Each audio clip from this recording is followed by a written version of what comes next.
Good morning. It is the week of April 1st, and this is my garden journal again. You see the snow has all melted. Now I can get in here and clean up the pine needles, debris, and put some potted plants out here that are blooming. So it looks much prettier. I'm going to go forward and show you these pots down here. I put daffodils in, and they're starting to come up now that the snow is off of them. And I have some plants that I took out of the greenhouse to get some sunshine, and they're right here in this barrel. This barrel, I'm going to remove this rose. It gets way too hot for it right here, and I'm going to find a climbing plant that will go up and over the roof of my greenhouse. It'll provide a little bit of shade when it gets very, very hot. And I have some more plants out here that I just plopped out of the greenhouse to make room. And there's rose starts, my lavender topiaries, which got a little smushed in the snow. I'll show you. See this right here? That's supposed to be upright, and the snow kind of even broke it a little bit, but it seems to be okay. I'll put it up there. I'll tape up this little break, and hopefully it'll continue on. This is an ivy that I refurbished. It was big. That thing's about 30 years old.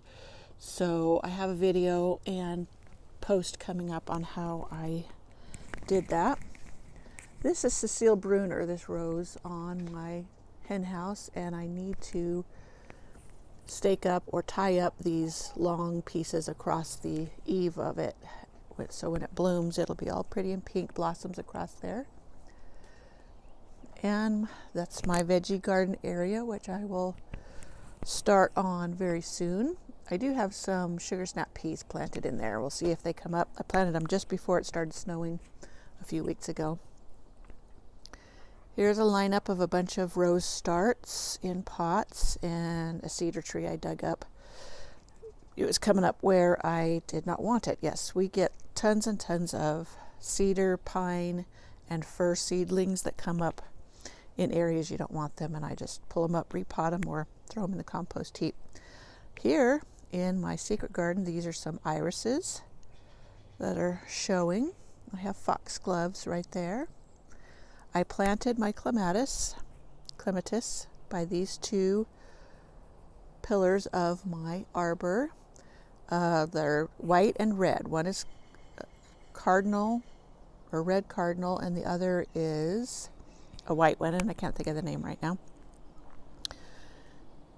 Bees Jubilee? No, I don't think it's Bees Jubilee. I'll have to look that one up. And more iris coming up. A few tulips. Plenty of weeds to pull up. Now this rose, this is Hyde Hall, the David Austin rose.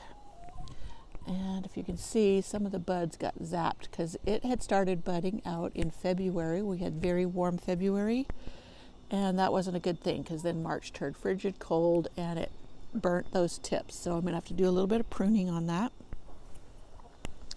More foxgloves, iris, another rose, and here is a climbing rose. I left some of it tall, and then other part of it I cut real short so it'll bloom all along there. And this is another Hyde Hall, and I'll get you a close-up of the burnt tips. You see those are brown? That has to come off because that was all damaged by the frost. And all of these little seedlings, that is larkspur, which I will have to thin these out because they're so thick that they wouldn't grow as healthily as being thinned out. I'm trying to find, there's a heuchera that needs a little bit of sprucing up by getting rid of the dried leaves around it.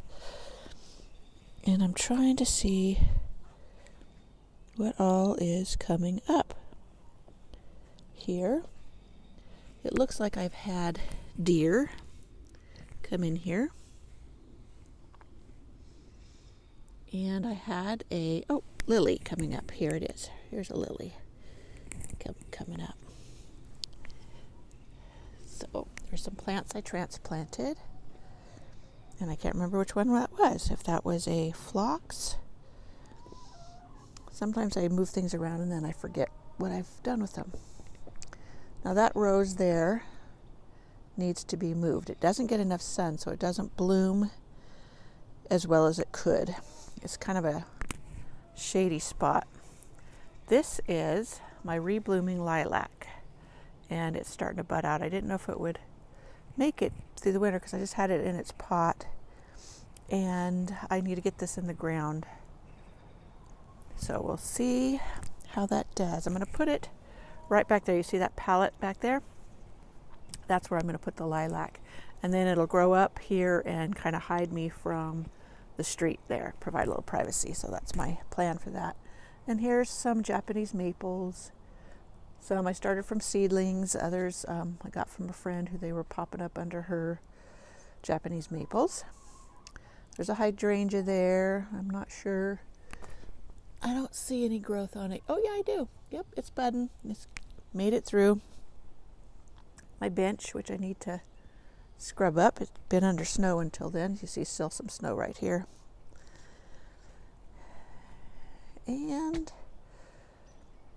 that was the kind of the walk around my secret garden and all its messiness. But we will get out here and get it cleaned up. Now this I had planted up with lettuce, but I see that cats have been in there and digging around. So I will have to do something differently. I have to dump that out and start again. Maybe get some kind of cover so cats won't get in there. I guess they like the nice loose dirt. So here is the side garden going down to my studio. I have some roses that I've been soaking that I need to get planted today. And they're in this big bucket or tub with water to get them very well hydrated. They're already starting to bud out. You can see a bud right there. I have Olivia, Austin, and Boscobel, and I have Jubilee Celebration, which is one of my absolute favorites. I had it before, and then we had a freak freeze come in early October one year, and it killed a lot of my roses because they were not dormant yet and couldn't handle the extreme dip. I think it dipped down to like 10 degrees. And usually in October we have very mild weather. So it was a complete shock to them. Now this is all full of irises, and some of them I still need to thin out, and I can still do that now in spring without losing bloom. And I have a post all on that on my website, how I divide iris in spring and still get blooms. So this is basically all free of snow and ready for me to get to work on. And the front garden.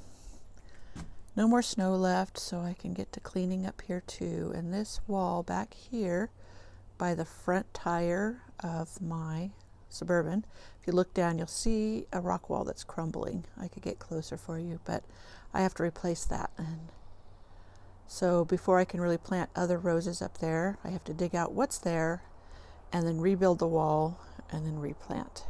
So I've been trying to decide where to put those roses, and I could put them in pots, I guess. But there is the front.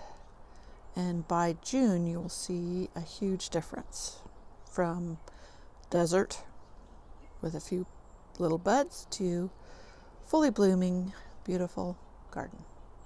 Okay, this is a close-up of my wall. You can see where the rocks are crumbling, where I had stacked up a few blocks to keep the dirt up there because it's right the driveway, and then it comes down like 2 or 3 feet. Probably 2 feet. See a big hole where I dug up a rose I've already transplanted. And then there's another rose there I need to dig up.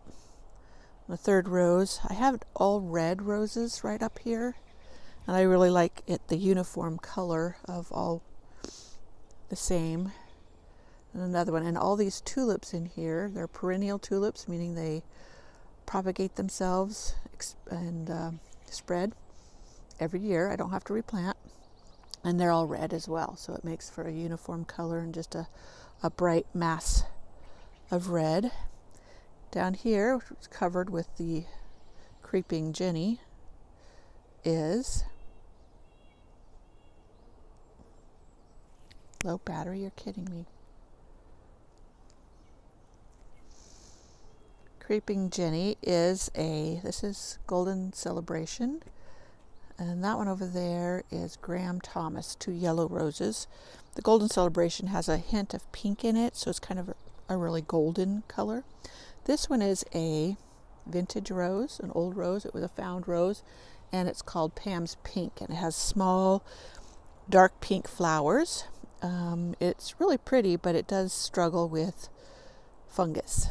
So I need to give it a drench of neem oil and see if that will help it this year.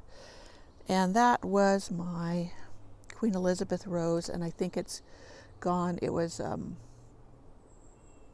it died back to the graft, and so I need to dig it up and replace it.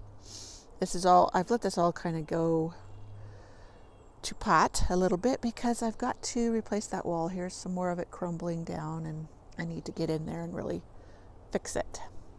And I have a rhododendron right there that's going to bloom soon.